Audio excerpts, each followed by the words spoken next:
Okay, what's up? This is my oral compendium for Keong. Let's get started.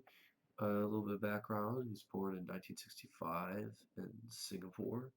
He went to Singapore Polytechnic SP for post-secondary education. It's under the purview of the Ministry of Education Singapore. It's the first and oldest polytechnic in Singapore, established in 1954. And then he received his undergraduate degree in electrical engineering at the University of Manchester Institute of Science and Technology. And then he received his PhD in computer science at King's College, Cambridge, branch of University of Cambridge. And his research, well, I should talk about his career, but his research was basically in associativity-based routing, which we'll get onto later. But in his career, he then moved to the States, to California specifically for work. He worked as an engineer at Advanced Logic Research, Archive Corp., and served on the Technology Advisory Board of Convergence Corporation. And then after his thesis, he joined Hughes Research Laboratories, co-leading DARPA TTO Diamond, which is Defense Advanced Research Projects Agency, which is the Defense Department of the U.S. Tactical Technology Office, Deployable and Adaptive Mobile Ad Hoc Networks Program. So he's basically working for the U.S. military to establish mobile ad hoc networks, which I'll get to in a minute. And then from 2002-2004, he was Director of Research Communication Systems at TRW Systems Corporation. Continued. After 2004, he kind of left the industry, became professor in a multitude of institutions, was an honorary professor at a multitude of institutions, including University of Hong Kong, China, and University of California, Irvine, and Georgia Institute of Technology. He was a chair professor at University of London. He was the Tsinghua Honored Chair Professor for Computer Science in Taiwan, honorary professor at University of Haute-Alsace in France, and honorary professor at the University of Essex.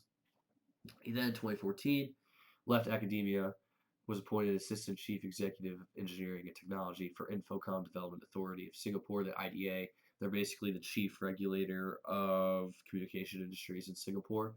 And then after this, To became the VP and CTO of Singapore Power Telecom Limited Company. So we'll get into awards. These are the awards he got.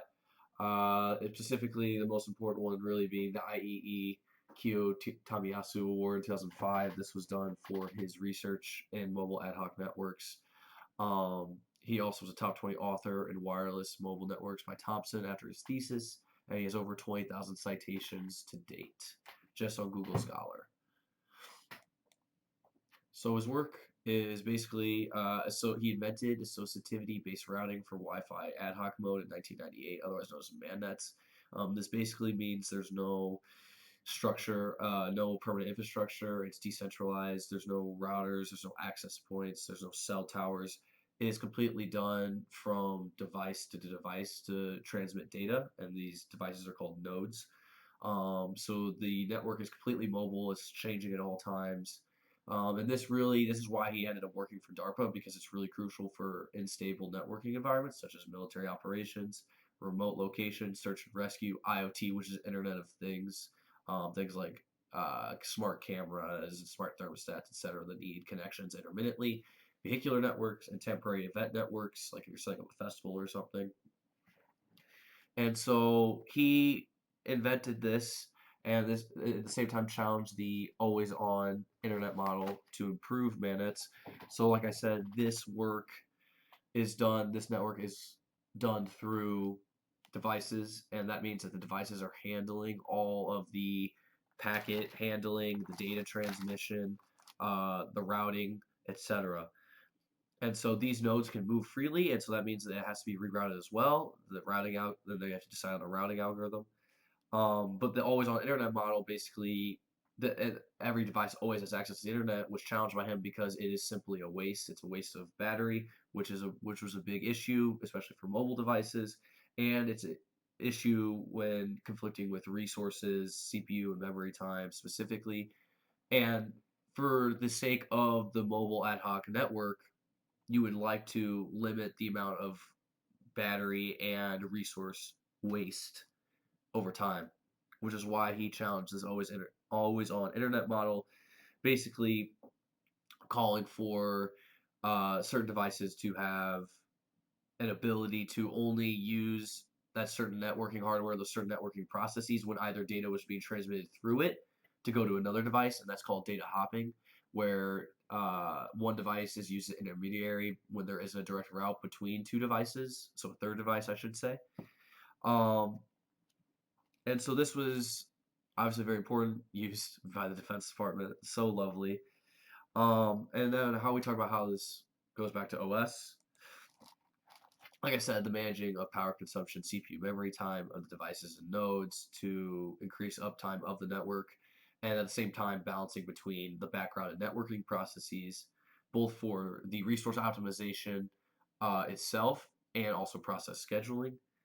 And then there's different routing algorithms. There's the ad hoc on demand algorithm, which is just when data needs to be transmitted, then it gets transmitted. DSDV, destination sequence distant vector, where routing is info is consistent at all times for all nodes. And then OLSR, optimized link state routing, which constantly is updating the routing tables and having the most efficient routing tables between the different nodes to make the network.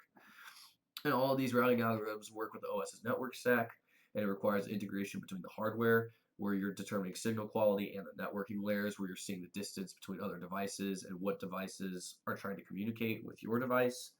Um, and then also security. Like I said, there's no central authority for the network. So that all security all comes down to the OS on that individual device for each device. And that includes encryption, authentication, access control, and detecting malicious nodes, which might try and hop into the network and make it so that packet or that data is hopped onto that malicious node, and then so they can alter it or delete it.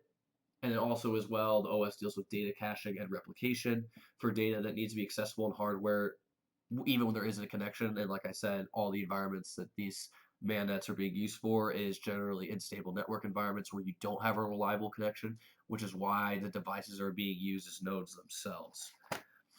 So it does fill up a purpose, a niche purpose, but definitely a purpose. It's not something that you would necessarily use, but in remote places of the world, say you have like a sensor in a jungle or underwater, and you need that sensor to ping back you to transmit a data only at certain times. That's kind of where the always on internet model is sort of comes from, just to save battery life for those sensors because they're expensive to put back and replace, and you don't need that data constantly. It's generally probably over a longer sort of time, and so from that as well, he deemed the terms energy efficient routing and disruption tolerant networking, basically highlighting that same thing.